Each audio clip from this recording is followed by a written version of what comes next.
اهلا بكم في تاني فيديو لتحدي ال8 اسابيع. الناس اللي اشتركت معايا في الايميل عندهم هيجيلكوا لينك عشان يفعلوا الحساب الخاص بيهم على ابلكيشن المتابعة.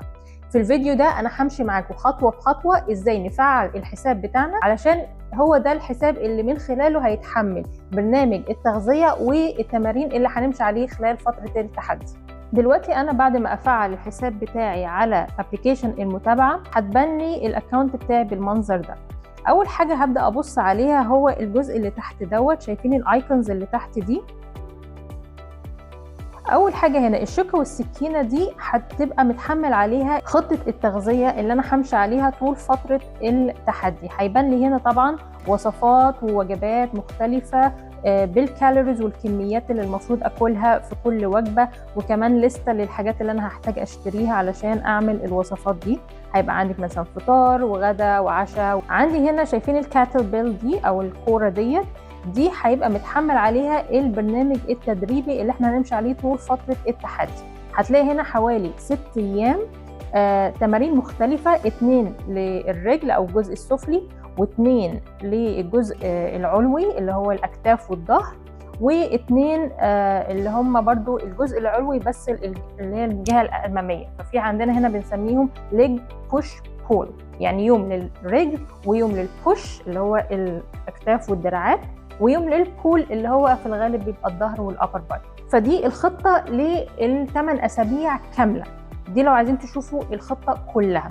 هاجي هنا عندي شايفين الصاروخ اللي في الاول ده بيوري لي ايه اللي مطلوب مني يوميا. ايه هو المطلوب النهارده؟ بس عندي هنا هو النيوتريشن جول اللي هي الوجبات. هيبان لي بالظبط انا مطلوب مني اكل كام كالوريز في اليوم، كام بروتين، كام كربوهيدرات، وكام دهون. مثلا هنا في اليوم دوت هتلاقوا انا دخلت وجبة فطار، وهنا كل المكونات اللي انا اكلتها في الوجبة دي بالكالوريز بتاعتها، قد ايه بروتين، قد ايه كربوهيدرات، وقد ايه فات.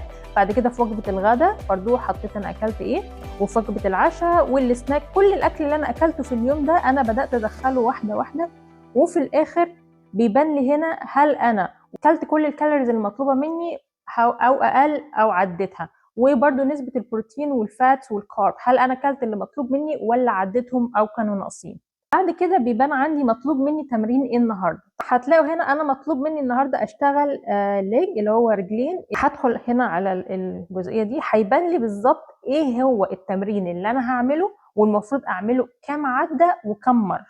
دي خلاص انا كده عملتها في اليوم دوت واتسجلت عندي، وطبعا حتى كمان الاوزان اللي انا استعملتها كانت قد ايه عشان اقدر اشوف هل انا بتطور ولا لا، هل انا بدات باوزان خفيفه وبعد كده في اخر التحدي بقيت بشيل اوزان تقيله، او بدات من غير اوزان خالص وفي اخر التحدي بقيت اشيل اوزان، فعشان نشوف التطور بتاعنا عامل ازاي.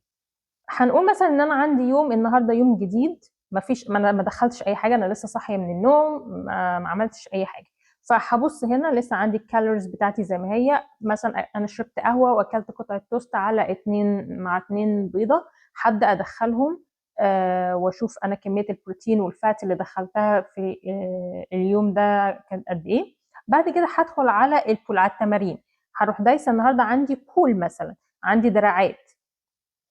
دي كل التمارين اللي انا المفروض هعملها النهارده. هعمل شايفين ستارت ناو، هبدا دي كده. هيبدا دلوقتي يقول لي مطلوب مني ان انا اعمل اول تمرين ده 12 عده 4 مرات. فهبدا اعمل مثلا التمرين بتاعي واروح مسجله، او هنا عملت ايه ال 12 عده، وكنت شايله مثلا وزن 10 كيلو مثلا او 10 باوند. تمام، ابدا اعمل كده لحد ما اخلص التمرين الاولاني. بعد كده هاخد راحه 60 دقيقه. بعد كده هدخل على التمرين التاني نفس الفكره، ده هعمل 12 عده 4 مرات، وهكذا امشي في كل التمارين. طبعا في استراحه ما بين كل ست يعني كل تمرين وتمرين. بعد ما بخلص ده خالص واعمل كل التمارين بروح عامله سيف. هيسالني هل التمرين ده كان بسيط، سهل، متوسط، ولا صعب. فهختار مثلا اقول ان هو كان متوسط واعمل done.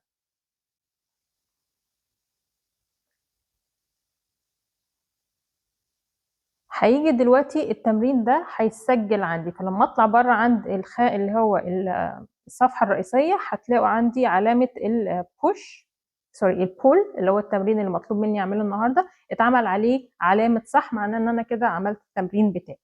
بس كده انا حبيت اعمل لكم فيديو سريع ازاي تفعلوا الحساب بتاعكم على الابلكيشن، وبرده عشان تبداوا تتعودوا عليه قبل يوم الاثنين. الناس اللي لسه ما اشتركتش معانا يا ريت تحاولوا تشتركوا قبل يوم السبت ان شاء الله، لان التحدي هيبدا يوم الاثنين 27 اكتوبر، واحنا معانا 30 مكان فاضي بس. لو ما اشتركتوش يا ريت تشتركوا معانا، تحدي الثمان اسابيع عشان نقدر نستغل اخر شهرين في السنه بطريقه مظبوطه. واشوفكم الفيديو اللي جاي ان شاء الله.